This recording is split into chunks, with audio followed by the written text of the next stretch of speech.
By Kanan here on Democracy Now!, democracynow.org, The War and Peace Report. I'm Amy Goodman as we continue our coverage on the death of Ramarley Graham, the 18-year-old shot dead by a New York police officer in his own home on February 2nd.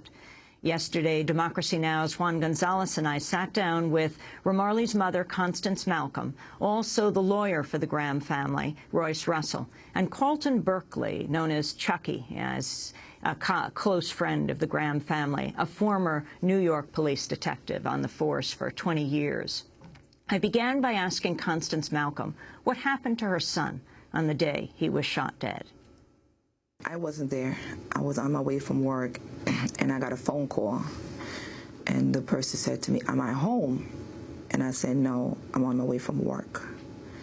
He says, "There's a whole bunch of cops in the backyard." I said, "Okay, I'm on my way." Later, like a couple of minutes, I'm calling back. I'm not getting the same person that called me. So after I finally got him now, he said, "Just hurry up and come." I'm like, okay. At this time, my son was dead, but he didn't want to tell me. So when I got there, the block was cordoned off. A whole bunch of cops was there. I went to them, and I told them who I was. I told them, I said, "I live here." I gave them my ID. It was like about 5 different cops that came up to me. Wait. Finally, one came and said I had to go to the precinct with him. I said, fine, because I didn't know what was going on. I didn't know the procedure. I said, fine, I'll go with him. I got up to the precinct with them. They took me upstairs. It's like where they do the investigation. There was a bench in the hallway. He said to me, the officer that took me to the precinct, "Can you sit right here and wait for me?" While he proceeded to go over to the, there's a little half-hour counter type thing to speak to somebody behind there, and he went to introduce himself to the police officer behind the half-hour counter. And he says, told his name, I can't remember his name, but then he says, "I'm coming from the homicide." And that's how I found out, actually, that my son was dead. Did he tell you Ramarley is dead? No, he was talking to another police officer. He told me to sit in the hallway and wait. And that's how I found when he said, "I'm just come from the homicide." And did they, at any point during that day, tell you anything about what had happened? No, they were so busy telling me I have to sit in the hallway. And finally, here come my mom. They ushering her in. And she said to me, because my mom called me Little Miss, she said, "Little Miss, they killed Marley." And at that time, it's like I froze. I didn't know what happened after that. And how did the incident between him and the police begin, from what you can tell from what they've claimed so far? It's my understanding, because Ramarley is not here, and he cannot tell us exactly what happened. And we have to read between the lines. As you see in the media, one story went out immediately. Ramarley Graham was running. They were chasing after him. And then lo and behold, when we have surveillance that shows that he wasn't running, then it becomes a different story. What do you mean surveillance? So, well, it just so happened that the two-family home for which Constance lived in, she's a tenant there, and the owner of the home had security cameras outside of her place of residence. So those security cameras showed Ramarley walking to his door, walking to his apartment, oblivious of anything else that was going on around him, casually taking out his keys, casually opening up the door, and casually walking in. So, as many times before, history has shown us, as soon as there is a police shooting where there is probably misconduct on the police part, there is what I call a character assassination of the victim. You hear about the person's background, you hear about they may have domestic problems, how dysfunctional their family is. You hear an array of things that really try to diminish the character of the deceased. And in this case, you heard the same. You heard about Ramarley's background, which it really wasn't any, but you heard about his background. You heard that he was running, and then you find out later on that he was not running, and I still haven't seen a full retraction of that by the commissioner or by anybody else to say, you know what, we got the facts wrong. He wasn't running. We're going to investigate. What we heard is just a kind of bumbling over, a kind of stomping through what they said to kind of move on to the next issue. So as you understand it, he uses the key to go in the first floor of the house. Right. He lives on the second floor. Correct. So he walks up the stairs, and then what happens? Well, from the video, from what you can see, is that minutes go by. minutes. And I'm not an expert in police protocol, but we have one here. He'll tell you what should have been done. I'm going to surmise during my years of experience of practicing in this area that when you have minutes go by, you call for emergency service unit so they can come in backup, right? And they can assess the situation. But they don't do that. The video shows, and everybody has seen how this police officer is trying to bang down this door, unsuccessfully, banging and banging, kicking, stomping, trying to get the door open. Finally, they succeed in getting the door open, my understanding, from around the back. They enter that apartment, guns blazing, startling that family, because they didn't realize guns drawn. Guns drawn. Didn't realize that it was a two-story family house, that one family lived downstairs and another family lived upstairs. So guns out, questioning those people, and then to find out that there was another apartment. Still time to wait, assess. What are we doing? Maybe we need to have backup. And even if you take the theory that Ramarley had a gun, which we know is not true. There is no gun. There was never no gun. There'll never be a gun. But if you were to take that thinking and just take it a step further, why would you charge up the stairs and try to kick down that door down with somebody who has a gun there?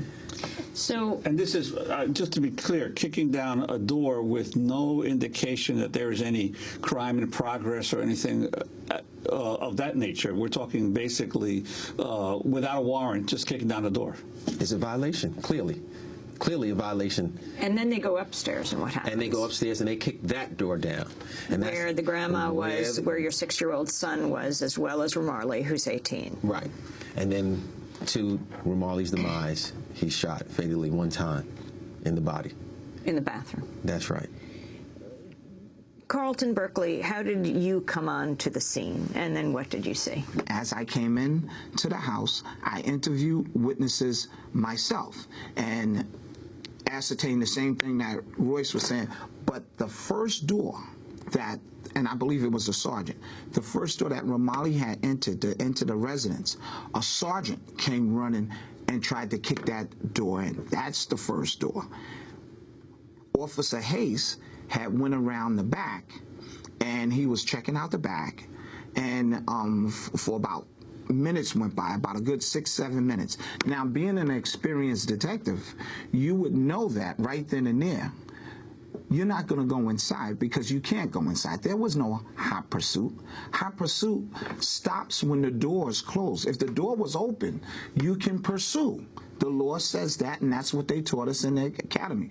But they also said once the door closes, you back up, and now you know, ascertain the facts, huddle if you're going to get a search warrant or if you're going to let the situation go away. Police claim that they shoot Ramarley as he is flushing a baggie of marijuana down the toilet. Okay, well, being a retired detective, right?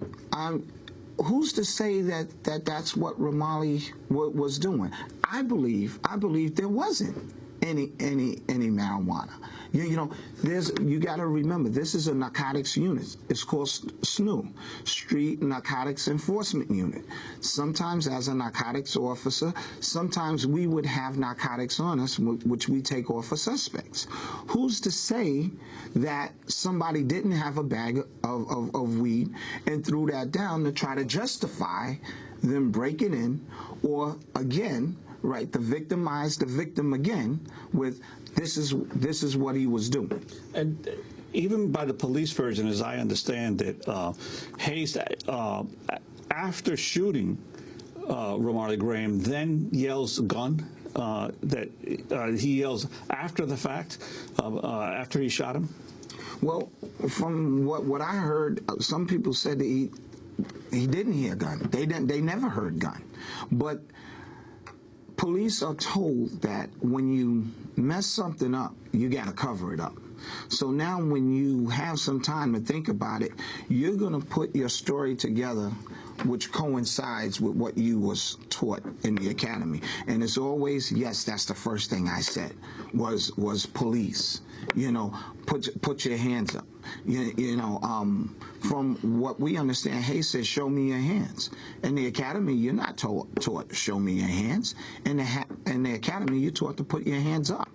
So I don't know where he got his training from. And then to come to find out, he had no training for narcotics. None at all. So he shouldn't have been in that unit. The only way he got in that unit was either through a favor or from somebody, or he knew somebody.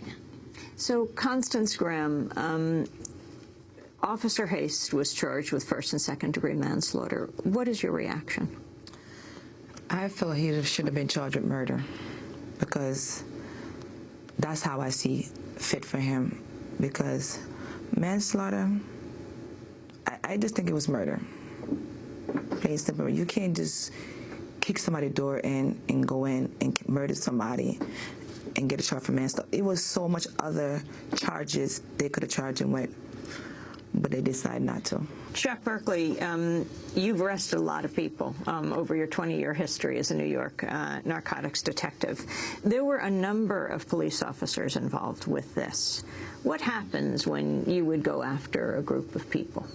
Well, usually the whole unit. In this particular case, I was expecting that whole unit, right, would have been taken off the street immediately. There at the house right. that night. If you go back, What time was it, by the way?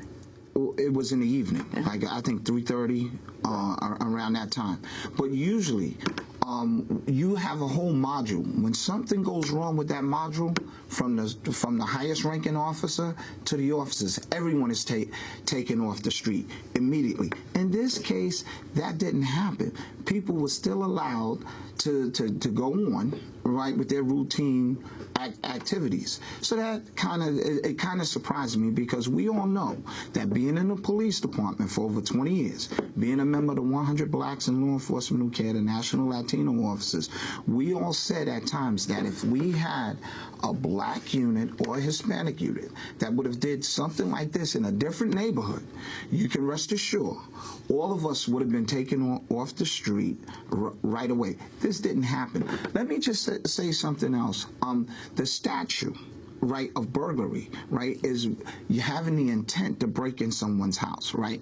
The statute states that in the commission of a burglary, a felony, right, in the commission of a felony, you cause the death of someone, an innocent person, you have to be charged with felony murder, right?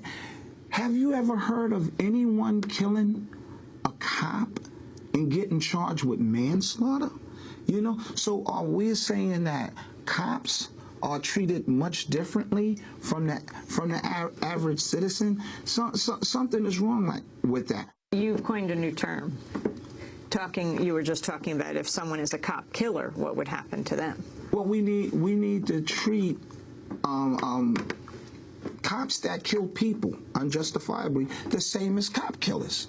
So, you know, killer cops need to be treated as cop killers. Constance Malcolm, can you talk about who Ramarley was, your 18-year-old son? Ramarley was a fun-loving child. He loved his brother, his sister. Him and his sister, when they was younger, I used to dress them alike, so people would think they twins because they're only a couple of years apart. This is Leona. Leona, yeah. So, you know, him and her was close. They was close. You might not see them much outside, but when they was younger, because my daughter played basketball, she used to always take him to the court to play. But Marley was never a basketball person. He didn't like roughness, so he would just sit on the sideline. They always tease him that he don't want to play ball. He loves to listen to music, R&B, because a lot of time when a lot of songs comes out, because I listen to mostly R&B. Like, for instance, when Alicia Keys' song first came out, Falling, he's the one that told me about it. Karen White, Witnessing Me, he's the one that told me about it. So he likes music. He likes to exercise with his little brother, Chinar. You know, they used to do push-ups together. And Chinar would love that. He takes Chinar to go to school. He picks him up sometime.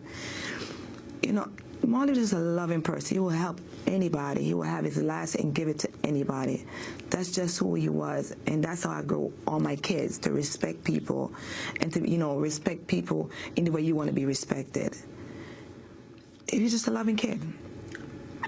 And in terms of this whole issue that we've been discussing, the march on Sunday, stop and frisk, had he had problems in the past of being stopped by police, as well as many teenagers and other young folks around the city have had numerous situations where they're just stopped on the street by police? Well, let me answer that question in that, as you see from commentary, from those that you ask, have you ever been stopped and frisked before?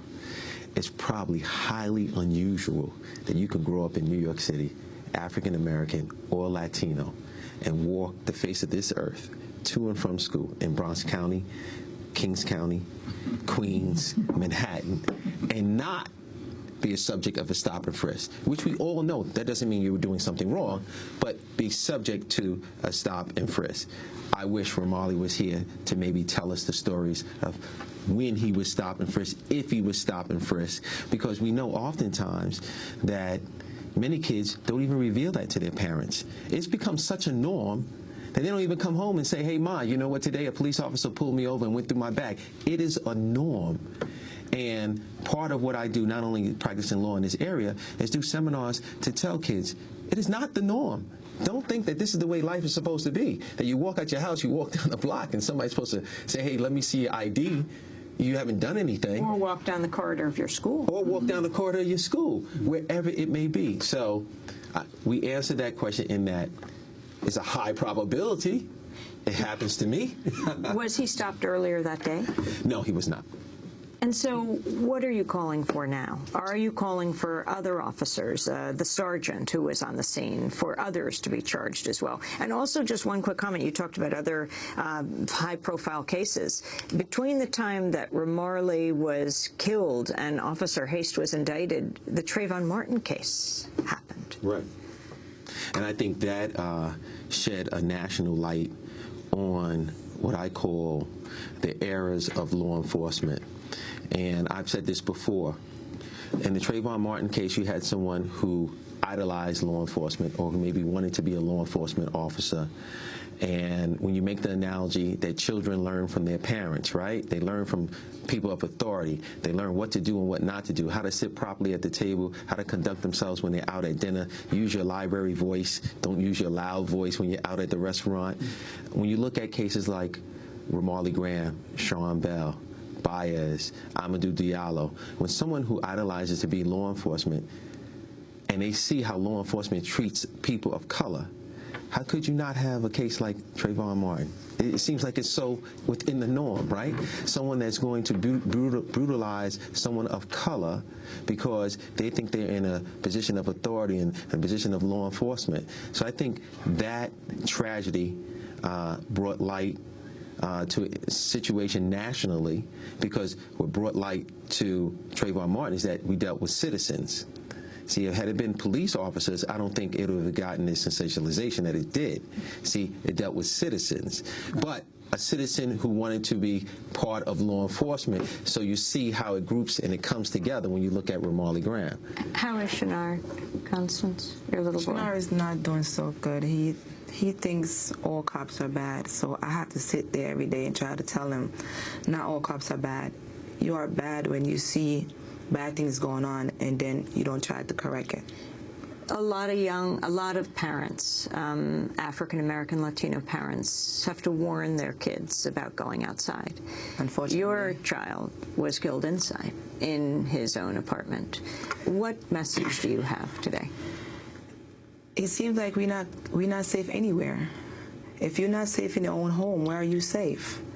This is becoming so widespread about with police. You know, you could just stop a person outside. Okay, fine, it's not right. But when you run into somebody's house and violate their house like that, how could people trust you? You're supposed to protect them. That's what you paid for.